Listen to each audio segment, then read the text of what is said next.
Sasa mheshimu misafara ya viongozi. Tunavyosema kuheshimu misafara ya viongozi, tuna viongozi wengi hiki kipindi. Katika hizi kampeni ambazo zinaendelea, viongozi wengi wanaingia kwenye mji wetu. Wanaingia na kutoka. Tunahitaji madereva bodaboda ambao wamekizi na kuheshimu misafara. Sawa sawa? Umesikia king'ora kinaita askari ameshafunga barabara, basi unatakiwa na wewe ufanyaje bwana? Utii sheria. Utii sheria. Tena ukae mita zaidi hata 50 kule. Alafu lazima nini? Unamwambia abiria afanyaje? Ashuke. Au sio? Kwa hicho ambacho nilikuwa nataka niwapitishe pia. Kuheshimu nini? Kuheshimu. Nimalizie yale ambayo pia mengine ya mwisho. Tumezungumzia kuheshimu misafara ya viongozi iliyoko, lakini tuna matukio ambayo muhimu sana hivi karibuni, au sio? Kwenda kufanyaje? Kwenda kufanyaje? Kutiki. Sawa? Kupiga kura tarehe 29. Nyie kama mabalozi, kwa sababu nyie ndo mnabeba abiria, au sio bwana? Inawezekana kuna mambo mengi huko mtaani. Na mnasikia kila siku kwenye vyombo vya habari na kila siku afande RPC wetu, kamanda wa polisi mkoa wa Mwanza anavyoelezea umma wa Mwanza kwamba Mwanza iko nini? Siko shwari, au sio bwana? Kwa hiyo kwa sababu unaweza kaa kwa siku ukafanya kazi ya kufuata wapiga kura karibu kadhaa, na wewe mwenyewe uwe mpiga kura, au sio bwana?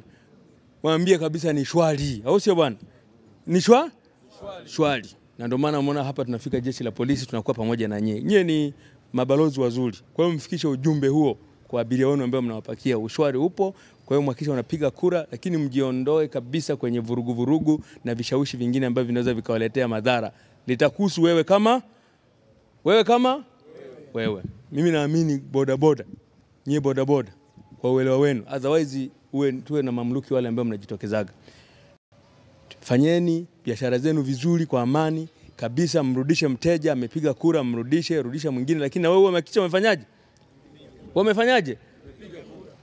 Kwa hiyo mimi naomba hilo kabisa, katika usalama huo na amani, muwe mabalozi wazuri huko mitaani, mnavopita huko mitaani, kwamba mnazungumza kwamba ni nini? Sema bwana kwamba ni shwari kabisa, au sio?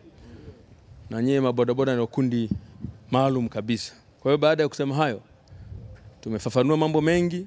Narudia tena, muendelee kuheshimu misafara ya viongozi, muendelee kuwa watulivu, endesheni mwendo wa kawaida, mwendo usiokuwa na hatari, mpeleke mteja wako kutoka point A kwenda B, lakini wakati huo achana kabisa na vitendo viovu kama vya ulevi.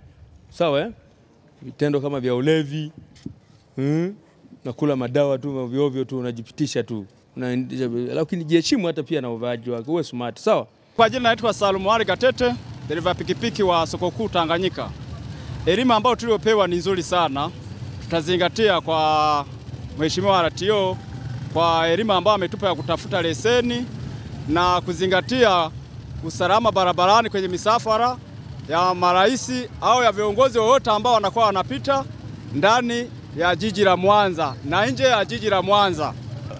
Tutaenda tukaitumie kwa nafasi kubwa, maana vitu ambazo vimeelezwa na vinatakiwa vifanyike hivyo ili tuwe na vile yani tuwe na afya njema, vile tuende serikali inavyotaka, yani ni hivyo.